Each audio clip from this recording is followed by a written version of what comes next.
4,500-5 हजार वर्ष पहले सिंधु सरस्वती घाटी सभ्यता के नगर, वहां के निवासी और उनका रहन सहन कैसा रहा होगा। इसका चित्र कृत्रिम बुद्धि या आर्टिफिशियल इंटेलिजेंस से तैयार किया गया है। दावा किया गया है कि ये चित्र सिंधु सरस्वती घाटी सभ्यता के उत्खनन में प्राप्त तथ्यों के आधार पर बनाए गए। ये वास्तविकता के कितने निकट हैं इस बारे में हम कुछ नहीं कह सकते, किंतु इन कल्पना चित्रों में कई तथ्यात्मक त्रुटियां स्पष्ट देखी जा सकती हैं। इनमें वहां की भौगोलिक परिस्थितियों को मरुस्थलीय दिखाया गया है। आज भले ही वे क्षेत्र मरुस्थल बन चुके हों, लेकिन 5,000 वर्ष पहले निश्चित रूप से ऐसा नहीं था। सिंधु सरस्वती घाटी सभ्यता के इतिहास को लेकर जितने भ्रम और झूठ गढ़े गए हैं, उतने संभवतः किसी अन्य कालखंड पर नहीं गढ़े गए होंगे। ये सिद्ध करने का प्रयास हुआ कि सिंधु सरस्वती घाटी सभ्यता का आज के भारतीय धर्म और संस्कृति से कोई लेना देना नहीं था। सिंधु सरस्वती घाटी को हड़प्पा कालीन सभ्यता या सारस्वत सभ्यता भी कहा जाता है। इस बात के ढेरों साक्ष्य पाए गए कि वर्तमान सिंधु और लुप्त हो चुकी सरस्वती नदी के तटों पर आज से 4-5 हजार वर्ष पहले एक विशाल नगरीय सभ्यता बसी हुई थी। मोहनजोदाड़ो, हड़प्पा, कालीबंगा, लोथल इत्यादि इस सभ्यता के नगर थे। सिंधु सरस्वती घाटी का क्षेत्र कुछ वर्ष पहले तक सिंध, पंजाब, राजस्थान और गुजरात तक सीमित बताया जाता रहा, किंतु धीरे धीरे ये सिद्ध हो चुका है कि इसका विस्तार लगभग संपूर्ण भारत में है।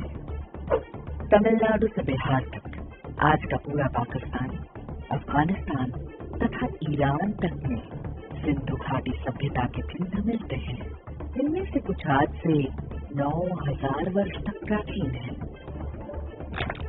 भारतीय सभ्यता की 2 सबसे पवित्र नदियों के तट पर फली फूली इस सभ्यता से जुड़ी एक महत्वपूर्ण बात यह है कि इसकी लिपि अभी तक एक रहस्य है। इसे पढ़ा नहीं जा सका है, जबकि इसी के समकक्ष और प्राचीन सभी लिपियां जैसे कि मिस्र, चीन, आर्मेनिक, मेसोपोटामिया की लिपियां पढ़ी जा चुकी हैं। आजकल कंप्यूटरों की सहायता से अक्षरों की आवृत्ति का विश्लेषण करके प्राचीन भाषाओं को पढ़ना सरल हो गया है। इसके पश्चात भी सिंधु सरस्वती घाटी की लिपि को नहीं पढ़ा जा सका, तो उसके पीछे भी इसे भारतीय संस्कृति से अलग करके देखने की मंशा दिखती है। सिंधु सरस्वती घाटी की लिपि में ऐसा क्या है जिसे एक प्रकार से छिपाने के प्रयास किए जाते हैं। पहले ये काम अंग्रेजों ने किया और बाद में स्वतंत्र भारत के छद्म इतिहासकारों ने। यहाँ की लिपि को पढ़ने में कुछ बातों का भय है। सिंधु सरस्वती घाटी की लिपि को पढ़ने के बाद उसकी प्राचीनता और अधिक पुरानी सिद्ध हो जाएगी।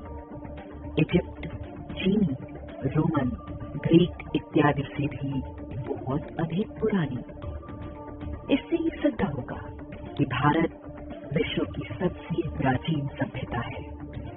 इससे पश्चिमी मजहबों और वामपंथ के अहंकार को ठेस लगती है।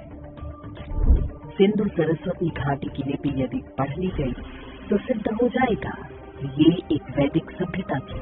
इससे आर्य द्रविड़ विभाजन और सनातन हिंदू धर्म के केवल 200 वर्ष पुराना होने जैसी मूर्खतापूर्ण बातों का खंडन हो जाएगा। ये लिपि पढ़ ली गई तो आर्यों के आक्रमण की थियोरी पूरी तरह से ध्वस्त हो जाएगी। मिशनरी, इस्लामिस्ट और वामपंथी इतिहासकार ये झूठ फैलाने में बहुत सीमा तक सफल रहे हैं कि आर्य बाहर से आए और उन्होंने मूल निवासियों को मारकर भगा दिया और उनकी सभ्यता को नष्ट कर दिया। वो लोग जंगलों में छिप गए और वो ही दक्षिण भारतीय द्रविड़, शूद्र और आदिवासी हैं। सिंधु सरस्वती घाटी की लिपि में लगभग 400 अक्षर चिन्ह हैं। ये इसे समझने में सबसे बड़ी बाधा है। इस सभ्यता का काल 9000 से 3500 वर्ष पहले तक का है। इस दौरान लिपियों में अनेक परिवर्तन हुए होंगे। भारत की प्राचीनतम लिपियों में से एक है ब्राह्मी लिपि। इससे ही भारत की लगभग सभी भाषाओं की लिपियां पैदा हुई हैं। संस्कृत, पाली और प्राकृत के अनेक ग्रंथ ब्राह्मी लिपि में हैं। सम्राट अशोक ने बौद्ध धर्म का प्रचार करने के लिए ब्राह्मी लिपि को अपनाया था और इससे स्तंभ और शिलालेख पूरे भारत में लगवाए थे।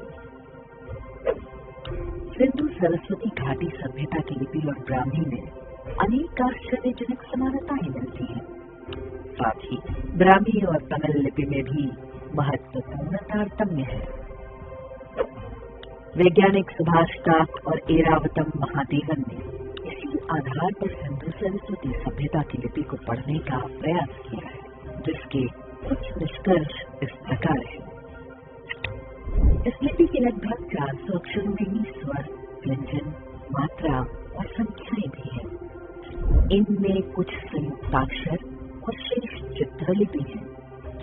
अध्ययन के अनुसार ये भाषा बहुत सशक्त और समृद्ध रही होगी। सिंधु सरस्वती घाटी लिपि के लगभग 3000 टेक्स्ट प्राप्त है। 400 अक्षर चिन्हों में से